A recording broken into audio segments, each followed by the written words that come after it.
बाकी परियां निकलती हैं जब लड़के देखे। তো হ্যালো বন্ধুরা, আজকে চলে গিয়েছিলাম একটু ঘোরার জন্য। তো ঘুরতে যাওয়ার সময় এই জিনিসটা দেখে আমার যেটা মনে হচ্ছিল যে আমাদের এত বড় পৃথিবী, 97 ভাগ টোটো আর 3 ভাগ জল।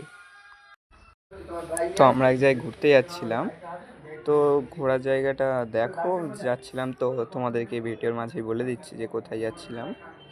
তো তোমরা ভিডিওতে লুকটা দেখো, জাস্ট নদীর লুকটা দেখো, কত সুন্দর লাগছে। আর এদিকে মাঠ, আর এদিকে ফিশারি, মানে নদী, ফিশারি নয় নদী। আর এই আমরা চলে গিয়েছিলাম, তো আমরা চলে গিয়েছিলাম মধুমিতায়। তো মধুমিতায় দেখতে পাচ্ছ কত সুন্দর লুক, আর ওদিকে একটা বোর্ড আসছে, তো বোর্ডটা তোমাকে দেখাচ্ছি একটু পরে। তো আমরা 3জন বা 4জন হাঁটতে হাঁটতে চলে গিয়েছিলাম সামনের দিকে। তো সামনে দেখলাম যে বর্ষার সময় এইটা কেমন একটা ধসে গিয়েছে। তো ধসে যাওয়ার পর তো দেখলাম, ভিডিও করলাম, তো তোমাদেরকে দেখাই। তোমাদেরও এদিকে থাকলে আমাকে কমেন্ট করে জানাবে। তো তারপর এইদিকে হাঁটতে হাঁটতে চলে যাচ্ছিলাম, তো তারপর ওখানে দেখলাম একটা কি কোনো একটা প্রাণী হবে, সাধারণ প্রাণী, ছাগল টাগল হবে, তো দেখতে পাচ্ছি না ভালোভাবে। তো তারপর তোমাদের যে বোর্ডটা দেখানোর কথা বলছিলাম, তো বোর্ডটা দেখো কত সুন্দর লাগছে।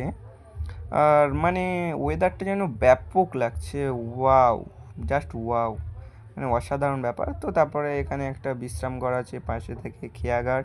তো আমরা খেয়াঘাটে লাভি, চলো। প্রথমে আমার দাদারা তো লাভলো, তারপরে আমিও ভিডিও করতে করতে লাভলাম, দেখলাম। তারপরে আমার দাদাও ভিডিও করছিল, করতে করতে তো আমরা এদিকে অনেকটা নিচেই চলে এসেছি, কারণ নদীতে এখন বেশি জল নেই, ওই জন্য একটু বেশি নিচে আসতে পেরেছি, নাহলে বর্ষার সময় আমরা এতটা নিচে আসতে পারি না। তো তোমরা দেখো, আর এখানে এই যে গাছটা প্রচুর কাঁটা, তো কি গাছ বুঝতে পারছি না, তোমরা যদি নাম জেনে থাকো, যাদের নদীর পাড়ে বাড়ি তারাই জানবে আশা করি। আর এসব সাধারণ গাছ। তোমরা কি করছো? ফলো করো এবং সাবস্ক্রাইব